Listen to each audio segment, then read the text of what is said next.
chiusura a causa del latte dall'estero. Gli allevatori della Granarolo denunciano tagli su produzione e prezzo d'acquisto a causa del latte da Francia e Germania importato a 18 centesimi al litro. Parcometri bloccati fino a metà pomeriggio, ma anche caos sui contratti e gli aumenti per i residenti. Giornata di passione per la nuova sosta a Treviso. Ustioni a mani e volto, ma è fuori pericolo la 54enne Alessandra Galli de Min, ferita nella strage di Capodanno in Svizzera. La sorella fortunata ad essere viva. La vicinanza dell'Associazione Bellunesi nel mondo. Il cordoglio del governatore Stefani, Veneto pronto ad aiutare. Il sindacato dei locali da ballo, le misure di sicurezza devono essere rispettate e annuncia un minuto di silenzio nelle discoteche. Abbatte i paletti della pista ciclabile e poi si allontana. È successo a Ponzano. Il sindaco con un post su Facebook si rivolge all'automobilista se è stato ripreso. Elezioni provinciali, pochi giorni per trovare la quadra sul candidato del centrodestra con la Lega che avverte Fratelli d'Italia. Se non si trova unità, le conseguenze si sentiranno alle elezioni comunali. Da materiale edile agli scarti del cenone di Capodanno, decine di sacchi abbandonati alle porte di Treviso, rabbia e indignazione, ecco vandali individuati nel pomeriggio. In un blog aveva raccontato la sua battaglia contro una forma particolarmente aggressiva di tumore al seno. Il sorriso di Serena Zaia si è spento l'ultimo giorno del 2025. Qualità dell'aria, con un giorno di anticipo arriva il via libera per gli 11 pane-vin della città di Treviso. Intanto ad Arcave è già pronto il falò più grande del Veneto. Edizione trevigiana dei telegiornali di Antenna 3, buonasera e ben ritrovati. In primo piano dunque l'allarme del rischio chiusura per diverse stalle trevigiane a causa del latte dall'estero. Gli allevatori della Granarolo denunciano tagli su produzione e prezzo d'acquisto. C'è un serio pericolo di chiusura perché appunto viene chiesto di ridurre i conferimenti proprio alla luce di questo esubero di latte nel mercato. Potrebbero essere davvero tante, tra le quasi oltre 1000 stalle venete, delle quali 322 sono in provincia di Treviso, quelle a rischio chiusura. L'allarme è scattato quando la Granarolo, la cooperativa di raccolta e lavorazione più grande d'Italia, con gli auguri per il nuovo anno ha annunciato ai suoi soci l'esubero di scorte e valori di acquisto del latte fuori quota da 53 a 27 centesimi al litro. L'abbiamo presa in maniera estremamente preoccupata e appunto siamo in difficoltà perché la comunicazione dice che l'esubero di latte che c'è nel mercato ha portato a una diminuzione del prezzo stesso del latte e a dover garantire e diminuire il quantitativo di latte da conferire alla società cooperativa. È forse il segnale più evidente dell'immissione nelle nostre filiere di latte estero, dalla Francia e dalla Germania in particolare, ad appena 16 centesimi al litro, che sta mettendo fuori mercato i nostri allevatori, considerando che hanno costi di produzione minimi di almeno 50 centesimi al litro. Il risultato è che il latte rimane nelle vasche, soldi alle stalle non ne arrivano e se va avanti così chi arriverà invece sarà l'ufficiale giudiziario. Quelle che vorrebbero chiudere non possono chiudere perché sono quelle che hanno investito e se chiudono com'è che fanno a pagare i debiti che hanno fatto? Per qualcuno l'immissione di latte a prezzo stracciato dall'estero potrebbe essere addirittura una mossa finanziaria per uccidere la produzione interna, se non per eccellenza come Grana Padano o Asiago, per poi prendersi il resto del mercato fatto di formaggi molli e mozzarelle. Per altri più semplicemente l'ennesima mossa affaristica di alcuni trasformatori e della grande distribuzione, gli unici a guadagnarci in una filiera così destabilizzata. I prezzi dei formaggi sono cresciuti, ma se adesso il latte va giù devono rimanere sempre allo stesso livello oppure potrebbero essere anche, diciamo così, messi a disposizione del consumatore con prezzi più bassi. Che significherebbe tra l'altro un aumento dei consumi. Intanto già dopo le festività le associazioni puntano ad organizzare un incontro con le grandi cooperative trevigiane e venete per cercare di sostenere soprattutto i giovani allevatori, puntando sulla garanzia di qualità e salute del nostro latte. Prodotto italiano che possiamo dire è certificato, cosa che con latte spot non sempre accade. Assolutamente, il latte è uno dei prodotti più controllati, più sicuri in assoluto ed è in particolare quello italiano. Giornata di passione oggi per la nuova sosta a Treviso. Ho provato a rinnovare l'abbonamento il 1° gennaio tramite app, come faccio sempre, e mi ha dato che era impossibile rinnovare l'abbonamento. Al che stamattina, primo giorno utile, ho chiamato il numero del nuovo gestore e mi hanno detto che l'app è bloccata perché bisogna rifare tutti i contratti cosa che non si sapeva assolutamente perché è cambiato il gestore, quindi contratti nuovi, tariffa nuova, scoperto lo sportello, 32 euro, ben 7 euro in più rispetto a prima. Nuovo gestore, nuovi problemi. Non inizia nel modo migliore l'avventura di Smart Parking System a Treviso. Come se non bastassero gli aumenti tariffari in mattinata, 5 parcometri erano bloccati. Qui siamo in Piazza Duomo. Diciamo che al momento di pagare ci siamo accertati che il parchimetro non funziona, c'è un guasto. Abbiamo scaricato l'app ma non si riesce a pagare, quindi cosa facciamo? E anche chiamare il numero di servizio non risolve i problemi. Io ho chiamato il numero, risponde la segreteria, la quale mi dice alla fine 1, 2, 3 eccetera che non c'è più spazio per lasciare nuovi messaggi. Ecco, quindi a questo punto cosa dobbiamo fare? Il signor Gasparetto abita in centro da oltre 30 anni ed è molto deluso anche dal fatto che il sindaco sui social aveva detto che le tariffe sarebbero state invariate per i residenti.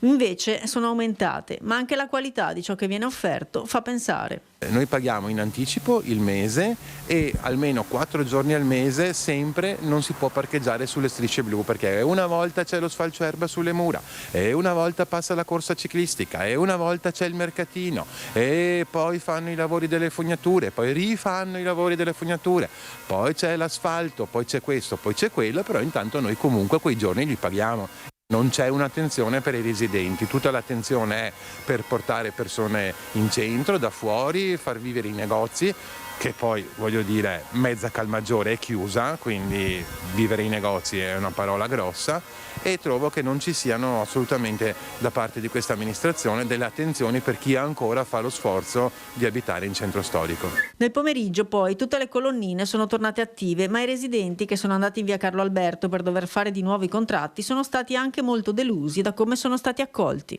Lo sportello era presa d'assalto, ci saranno state penso 80 persone, tutte quante furenti, nel senso che nessuno sapeva niente, venivano anche trattate abbastanza in malo modo perché nessuno sapeva che documenti doveva portare, quindi doveva tornare a casa, eccetera.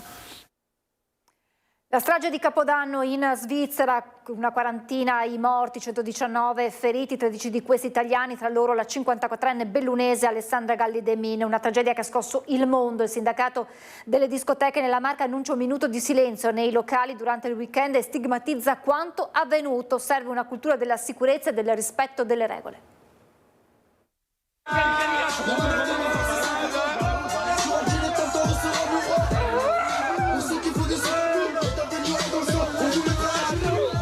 I giovani, in un primo momento inconsapevoli del pericolo, filmano le fiamme. Qualcuno tenta con un maglione di spegnere il rogo, ma in un attimo la stanza si trasforma in una trappola mortale. Mancano le uscite di sicurezza, l'unica via di salvezza, una scala piccola che presto diventa inagibile. Troppa gente, la fuga impossibile. A Crans-Montana la strage di giovanissimi, alcuni italiani, si compie. Il mondo è scosso, il dolore di Giannino Venerandi, che da anni gestisce una discoteca dove l'afflusso dei ragazzi è importante. Siamo vicini, dice, alle famiglie di questi ragazzi. Lì era un posto non adatto per questo tipo di eventi.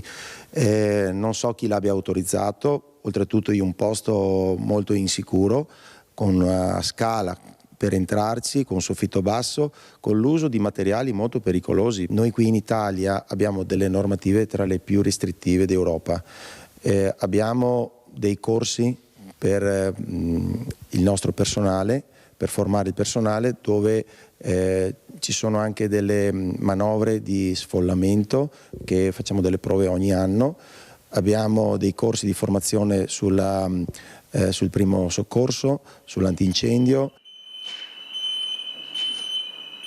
Scatta l'allarme acustico e visivo. Venerandi ci spiega cosa accade nel caso di un incidente simile. Come vedete, in questa zona sono presenti l'estintore, le indicazioni sulla porta, abbiamo l'allarme antincendio, abbiamo l'altoparlante per l'evacuazione. Lo sconcerto del principe Maurice, icona dell'intrattenimento, artista e regista. Locali di questo tipo, ci dice, ce ne sono. Purtroppo ci sono, anch'io collaboro col SILB che fa una lotta ormai da decenni nei confronti di chi si improvvisa per questioni economiche, per denaro, per interesse, a fare cose che non potrebbe fare. Tutti possiamo organizzare una festa anche a casa, ma persino per le feste in casa ci sono comunque, per chi le vuole fare bene, tutelato, ci sono dei controlli sia da parte della SIAE, per dire, che anche di sicurezza. Non si può andare in un locale per divertirsi per poi non tornare a casa. Io non vorrei essere al posto dei gestori con la coscienza in questo momento. Ci sarà un minuto di silenzio nei nostri locali per ricordare le vittime di questa strage, spiega Venerandi, e per sensibilizzare tutti al rispetto della sicurezza. È di 2 feriti, una donna e un ragazzino di 12 anni, il bilancio di un incidente stradale accaduto nella mattinata lungo la A27 nel tratto diretto a Conegliano. Il sinistro è avvenuto intorno alle 8 e ha coinvolto una macchina con all'interno 4 persone e un camion che trasportava marmo granulare. Abbatte i paletti che delimitano la pista ciclabile, poi si allontana. È successo il 31 dicembre a Breda di Piave. Visto che a Natale siamo tutti più buoni, allora mi rivolgo in modo educato. Caro automobilista che recentemente hai attraversato il nostro comune percorrendo via Capitello e via Colombera, che dopo non aver nemmeno rallentato nell'incrocio hai perso il controllo dell'auto andando a distruggere una parte della tua auto e gran parte della protezione della ciclabile, sappi che sei stato ripreso dal nostro sistema di videosorveglianza e la tua targa si legge in modo nitido. Con questo post sui social il sindaco di Breda di Piave, Antonello Baseggio, ha denunciato quanto accaduto tra la tarda mattinata e il primo pomeriggio del 31 dicembre. L'automobilista, residente in un comune limitrofo, a bordo del suo SUV, ha abbattuto alcuni paletti che delimitano la pista ciclabile per poi allontanarsi come se nulla fosse. Ringraziamo il Signore che in quel momento non c'erano né ciclisti né pedoni, scrive ancora il primo cittadino. Si tratta infatti di una ciclabile che collega Merlengo a Santabona, quindi Breda a Treviso, ma anche il centro abitato al cimitero, solitamente molto frequentata. Ti lascio ancora qualche giorno perché tu possa recarti presso la mia polizia locale. Ti aspetta, conclude il sindaco nel post, il conto del ripristino della pulizia e delle spese accessorie, se vieni ad autodenunciarti naturalmente, altrimenti ci aggiungiamo anche qualcos'altro. Ma a Natale siamo tutti più buoni. Fermato e arrestato dai carabinieri la notte di Capodanno a Silea un 30enne albanese al quale i militari hanno sequestrato quasi 1,5 etto di droga tra dosi di cocaina ed eroina e 5.000 euro in contanti, provento di spaccio. E a terzo le indagini dei carabinieri in corso per individuare il bandito che lunedì notte ha affrontato con un badile una guardia giurata. Ha difeso la proprietà, non ha ammazzato nessuno, ha sparato in aria e quindi direi che ha fatto quello che doveva fare. Non ha dubbi il sindaco di Oderzo sull'operato del vigilante entrato in azione la notte tra il 29 e il 30 dicembre in questo piazzale della zona industriale a nord della città. Siamo in via Baite e tutt'attorno ruota la produzione di un'azienda specializzata in arredamenti e attrezzature per il bagno. Probabilmente una banda di ladri stava tentando di entrare negli uffici o forse puntavano ad alcuni accessori di pregio quando è scattato l'allarme. A quel punto è arrivata la guardia giurata della Civis che si è trovata davanti uno dei malviventi che anziché scappare ha affrontato il vigilante con un badile tentando di colpirlo più volte.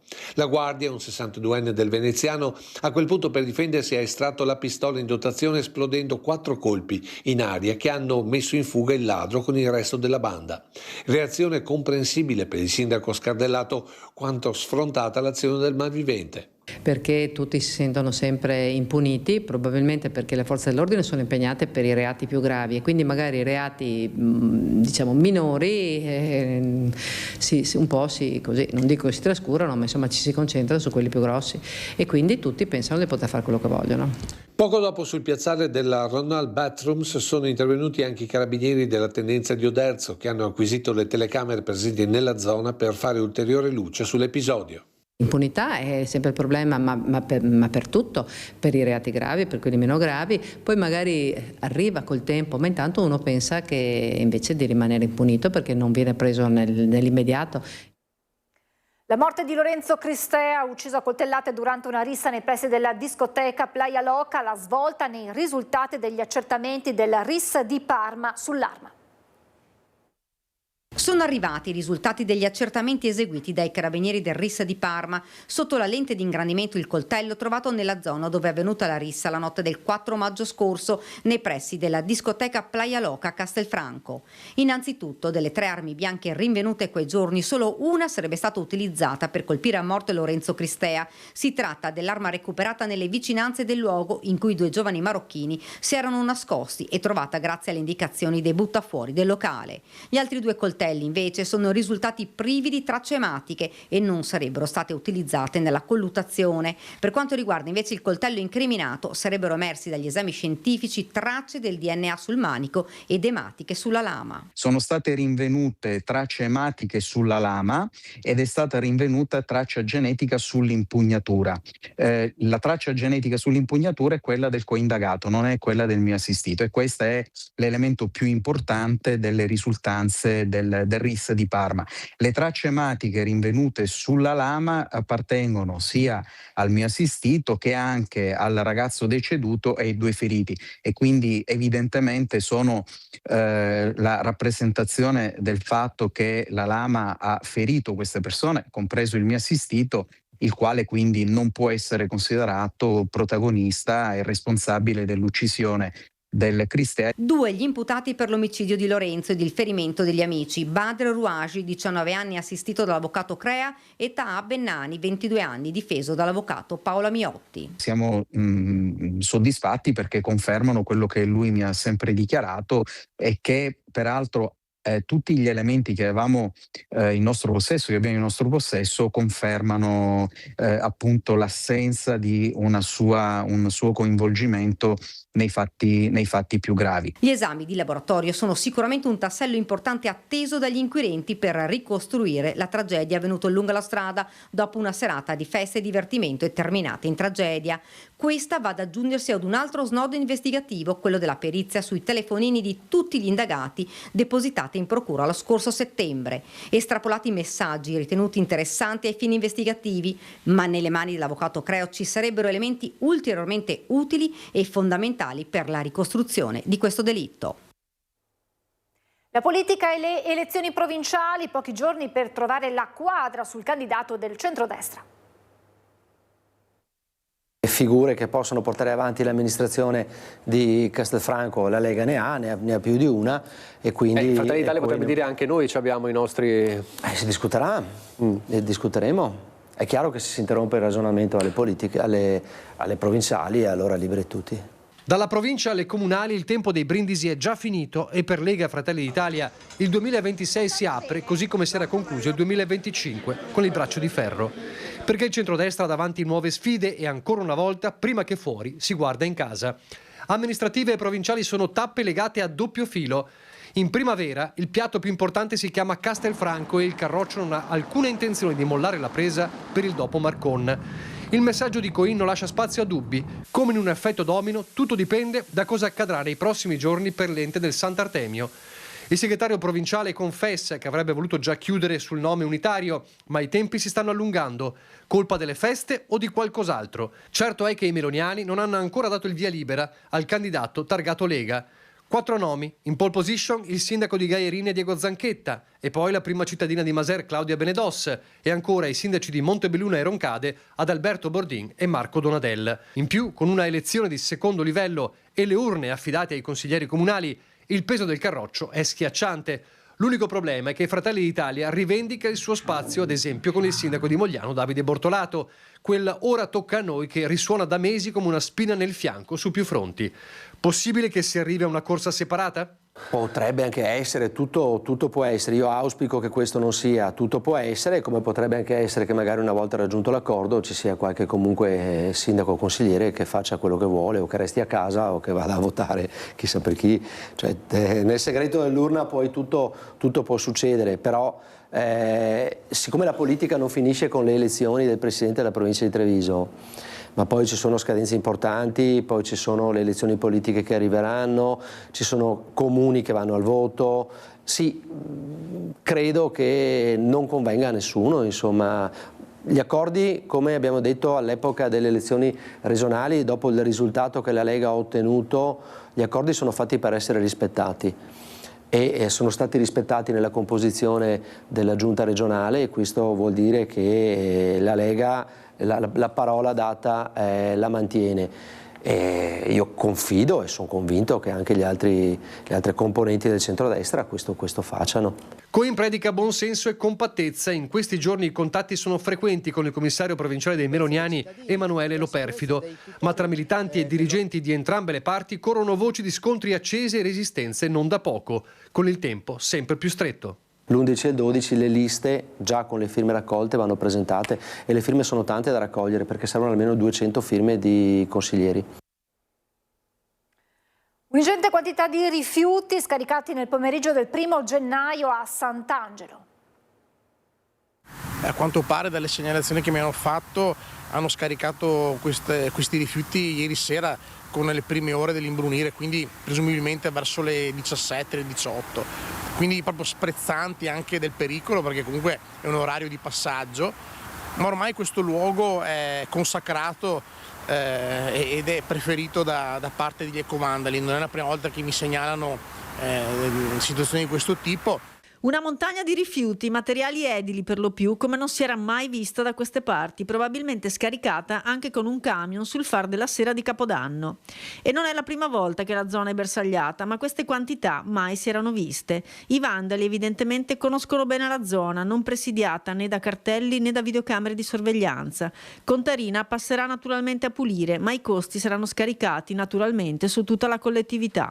Io chiederei una task force di ecovigili che 8 ore al giorno girano sulla base delle segnalazioni dei cittadini per poter stanare, guardare, aprire i sacchetti, vedere se ci sono indizi che possono risalire ai responsabili, affidarsi a delle videocamere nascoste, impegnarsi davvero con grande sforzo per combattere questa piaga dei giorni nostri, perché sennò non finirà mai. Le persone sono impunite e tra una settimana siamo di nuovo qui a parlare di questi rifiuti e ci piangiamo addosso.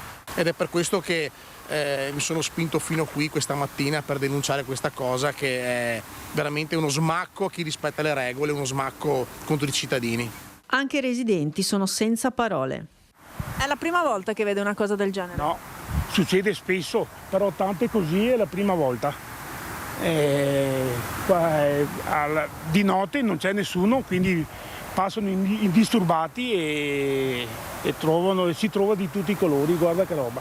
Gli ecovandali però potrebbero aver lasciato la firma. Questi 2 cartelli che indicano l'ex Z Grill di via dei Da Prata, laterale di Viale della Repubblica e vicino alla fonderia, sono forse un segnale? Nel pomeriggio comunque il vice sindaco Manera annuncia che l'analisi dei rifiuti e diverse funzioni di intelligence hanno permesso l'individuazione immediata da parte della polizia locale e degli ecovigili dei responsabili di questa vergogna. I furboni, scrive proprio il vice sindaco, adesso pagheranno 400 euro a sacco, più le spese connesse di smaltimento, più le spese di procedimento e un probabile procedimento penale. Si è spenta all'età di 41 anni Serena Zaia di Crocetta del Montello. In un blog aveva raccontato la sua lotta contro una forma particolarmente aggressiva di tumore al seno.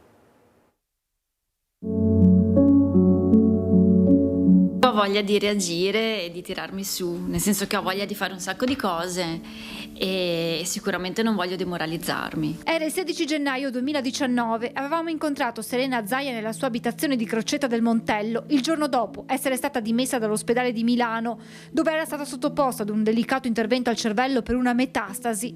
Nonostante i dolori e i farmaci, anche in quell'occasione aveva dimostrato una forza e un'energia che hanno contraddistinto la sua vita. Nel 2011, a 26 anni, aveva scoperto una forma aggressiva di tumore al seno. Da quel momento erano iniziati i ricoveri in ospedale, le terapie e gli interventi, momenti difficili che aveva sempre vissuto con coraggio, raccontati in un blog per aiutare altre donne ad affrontare quello che lei aveva definito un incidente. La malattia è sicuramente una sfiga, un incidente di percorso. C'è chi magari la definisce una fortuna, un dono, ma quello sicuramente no. Sicuramente mi ha fatto capire delle cose positive. Una storia, la sua, diventata poi un libro. Nel titolo era racchiusa l'essenza di Serena: la vita addosso, cancro, non ho paura di te. La vita addosso perché è quello che effettivamente io ho sempre sentito. I giorni in ospedale, i momenti di spensieratezza insieme agli adorati gatti o in viaggio, sua grande passione. Serena raccontava la sua vita anche sui social, condividendo momenti difficili e grandi gioie come quella del giorno del matrimonio con Antonio Bragagnolo il 21 giugno. Con lui aveva vissuto quella che sarebbe stata la loro ultima vacanza da Genova alla Tunisia, una crociera durante la quale però le sue condizioni di salute sono peggiorate. Al rientro il ricovero in ospedale, dove il 31 si è spenta, circondata dall'affetto dei suoi familiari. Il suo insegnamento resta in quel posto risalente allo scorso 8 dicembre da una stanza del Cro di Aviano, casa per me, scriveva. Ho imprecato perché non ho più lacrime da versare, non ho paura della morte, forse perché in questi anni sono riuscita ad apprezzare tanto la vita. Non penso a cimiteri, funerali, lacrime e ospedali, penso alla vita che continuerà. Non ho insegnamenti o frasi ad effetto, dico solo vivete e basta, apprezzate ciò che avete nonostante tutto, perché un giorno lo rimpiangerete. Quell'insegnamento che aveva voluto lanciare anche 7 anni fa dai nostri microfoni. Di comunque pensare che dentro abbiamo la forza per affrontare qualsiasi cosa. Poi nella vita non si sa mai cosa capita, per cui è meglio viverla.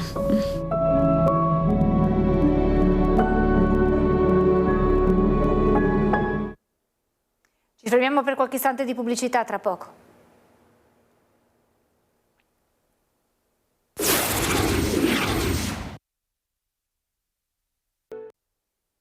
Eccoci in diretta, via libera di Cassugana ai tradizionali pane e vino, una decina le accensioni autorizzate a Treviso. Diciamo le condizioni meteo per ora sono buone, quindi non ci dovrebbe essere inversione termica e quindi nebbia, e quindi presumibilmente saremo in zona verde, però dobbiamo aspettare almeno il 3 di gennaio. Così il vice sindaco di Treviso Manera il giorno di Santo Stefano, parlando dei pane e vini in programma il 5 gennaio. Ebbene, con un giorno d'anticipo rispetto alla scadenza prevista, è arrivato il via libera di Cassugana ai tradizionali falò. In tarda mattinata il bollettino di ARPAV per la vigilia dell'Epifania indica bollino verde, dunque allerta zero. Le associazioni possono così completare la preparazione delle cataste di legno, una decina i pane e vini autorizzati dal comune. La prima accensione alle 18 sarà quella di Sant'Angelo, organizzata dalla Proloco. A seguire tutti gli altri tra le 20 e le 20:30. Nel dettaglio farò acceso nella parrocchia di Sant'Antonino, negli spazi parrocchiali della parrocchia di San Pelagio Martire, nell'area adiacente alla chiesa di San Giuseppe, nel piazzale antistante la chiesa di San Bartolomeo Apostolo, nell'area di via Borgofura Santa Bona, quello organizzato dal gruppo folcloristico trevigiano nel museo etnografico Case Piavone, nel campo sportivo della parrocchia di Cristo Re a Selvana, nell'area parrocchiale di Sant'Elena Imperatrice di Monigo. Cassugana ha poi autorizzato 2 falò in area privata in via Fossaggera e in via Sant'Antonino. Tradizione quindi rispettata, tutti pronti a guardare il cielo sperando in faive a sera per un 2026 fortunato. Ci sarà anche il presidente del Veneto, Stefani, lunedì sera ad Arcade per l'appuntamento con il pane e vino più famoso del Veneto, quello appunto di Arcade. Questa è la 59esima edizione. Anche quest'anno con tanto entusiasmo e tanta euforia siamo riusciti a innalzare questa pira. Anche quest'anno la tradizione è stata rispettata. Gli alpini di Arcade hanno concluso i lavori per l'allestimento del falò del pane vin, pronto a illuminare la notte dell'Epifania. La tradizione del pane vin che una volta veniva fatta a ogni contrada, che dopo negli anni si è raggruppata nel centro del paese. Una struttura imponente che, come da tradizione, si conferma la più alta del Veneto, frutto di giorni di lavoro, impegno e collaborazione. Questo pane vin quanto alto è? Allora siamo intorno ai 10 metri, 9 metri e mezzo, 10, per una larghezza di base di 9 metri di diametro. Da cosa è composto? Solo e esclusivamente potature di legna di vite, di tralci di vite. Scarti delle potature, legna e tanto entusiasmo, i volontari hanno lavorato senza sosta per preparare uno degli appuntamenti più attesi dalla comunità. Quante persone sono attese? Adesso è difficile quantificare, però gli esperti dicono ogni anno dai 5.000, chi dice 10.000, 10.000 sono tantissimi, però i 4.000 persone sicuramente. Chiudiamo le strade, abbiamo i blocchi stradali in modo che la piazza sia in sicurezza, ecco.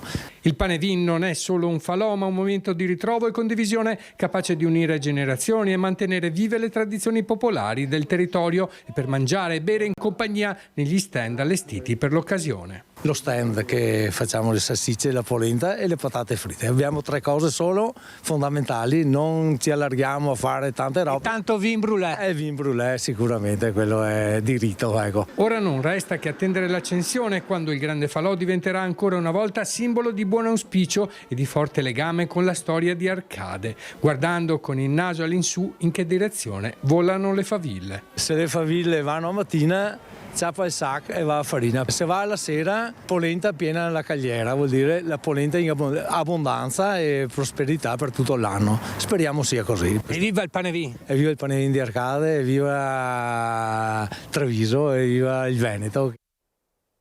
E adesso le previsioni per il weekend con il generale Giancarlo Iannicelli. Primo fine settimana del 2026 all'insegna del tempo discreto, buono, nonostante che la pressione sia in netta diminuzione. Vivremo però nell'intervallo tra 2 depressioni molto intense. Uno è localizzato sull'Atlantico, l'altro sull'Europa orientale. Ebbene, i prossimi 2 giorni avrà la meglio il ciclone continentale, quindi farà fluire su di noi aria fredda, peraltro moderatamente, quindi avremo solo un piccolo abbassamento delle temperature e nessun fenomeno. Quindi prevediamo per sabato e per domenica cielo in prevalenza sereno, poco nuvoloso, inizialmente un po' di nuvolosità, ma senza alcun fenomeno. Le cose cambieranno da lunedì e poi ulteriormente. Perché? Perché prevarrà la depressione atlantica, ci attiverà correnti umide che si scontreranno con l'aria più fredda che è ferma sul nostro territorio, e quindi si creeranno le condizioni intanto di un aumento della copertura della nuvolosità, ma poi le condizioni per qualche piccola nevicata anche in pianura, sicuramente sui rilievi, e queste condizioni di instabilità ci accompagneranno per quasi tutta la settimana, a iniziare da martedì. È il momento di aprire la pagina con le notizie da Belluno e provincia. Torniamo a parlare della strage di Capodanno in Svizzera, il bilancio di una quarantina di morti, 119 feriti, tra loro anche la bellunese Alessandra Galli de Mine, di 54 anni, che da tempo vive a Ginevra.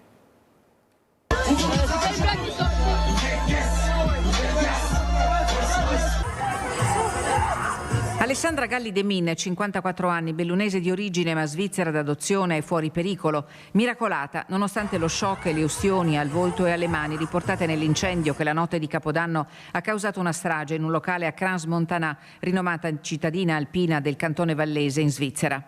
È stata fortunata, le uniche parole della sorella di Alessandra Galli de Mine, Elena, che ci rassicura sulle sue condizioni di salute. La notizia del coinvolgimento di Alessandra Galli de Mine è arrivata nel tardo pomeriggio di Capodanno e ha scosso profondamente il bellunese.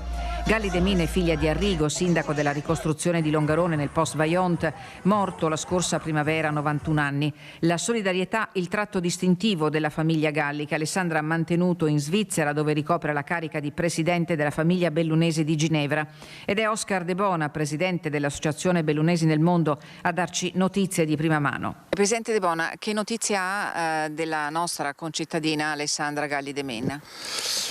Rassicuranti, ho sentito la sorella e il marito.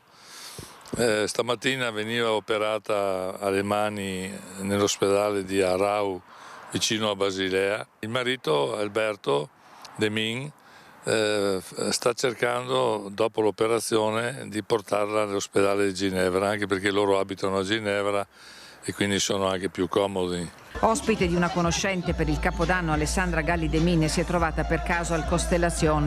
La 54enne era entrata per recuperare il figlio dell'amica che stava festeggiando nel locale ai piedi delle piste da sci. Doveva essere una notte di festa, luci e brindisi. Si è trasformata in un inferno senza precedenti. Il bilancio, non ancora definitivo, lascia senza parole. 47 persone hanno perso la vita, 115 feriti, molti in condizioni gravi, e tra loro complessivamente 13 cittadini italiani.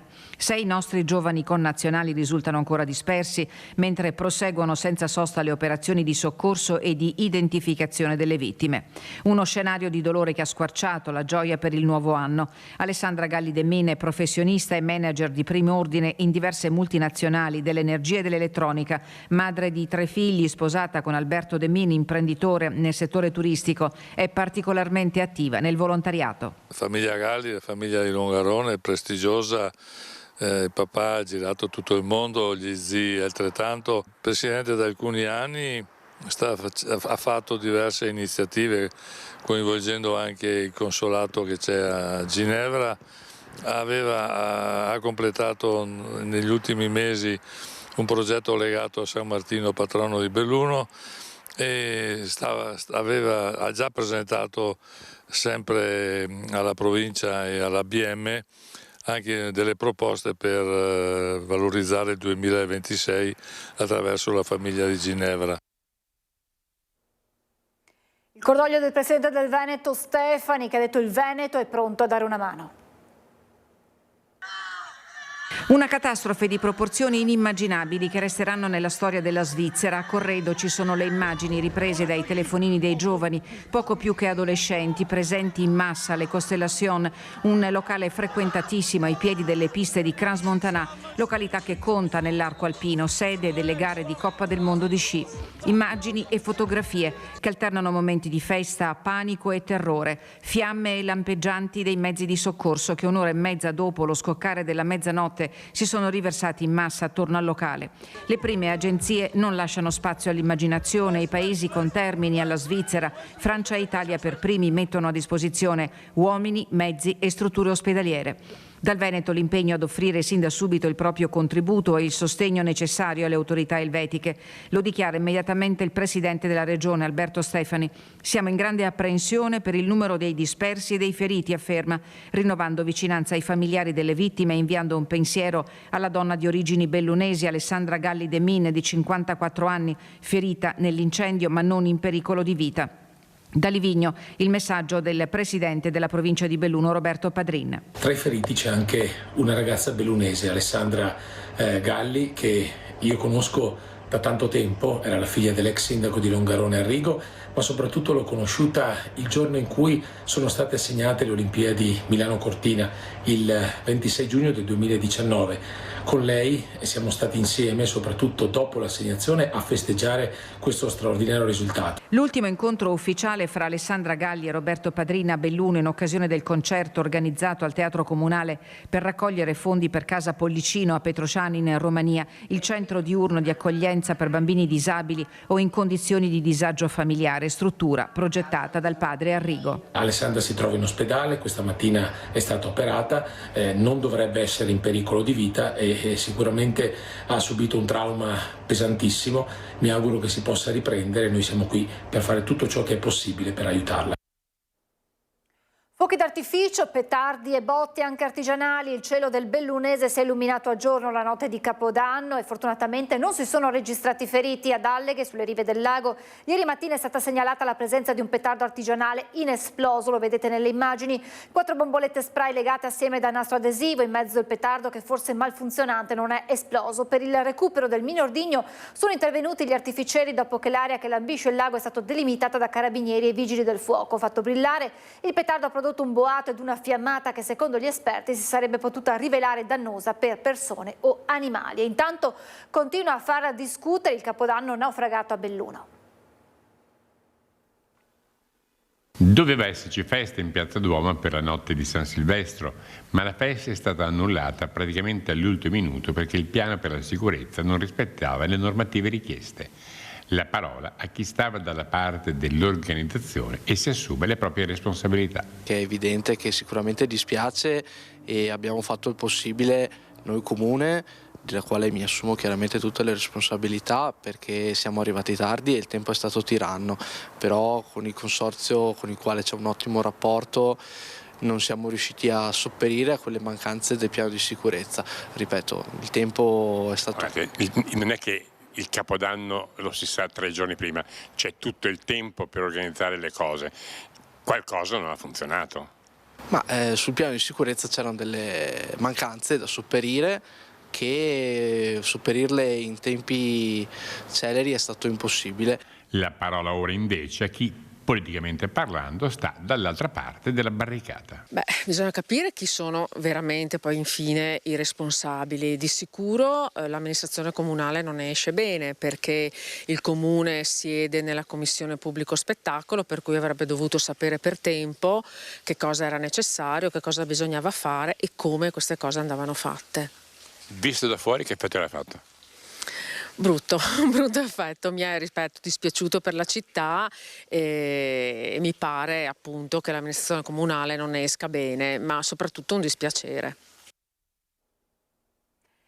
Noi siamo in chiusura, vi ricordo subito dopo di noi l'appuntamento con Marco Goldin che racconterà una delle meraviglie esposte alla mostra Santa Caterina da Picasso a Van Gogh, e poi a seguire ci sarà la terza puntata della sitcom di Antena 3 Una buona giornata, in replica sabato alle 20:30, domenica alle 13:30, martedì alle 23, e poi vi ricordo che dal 16 gennaio andrà in onda sempre su Antena 3 Una buona giornata 2, quindi la seconda stagione.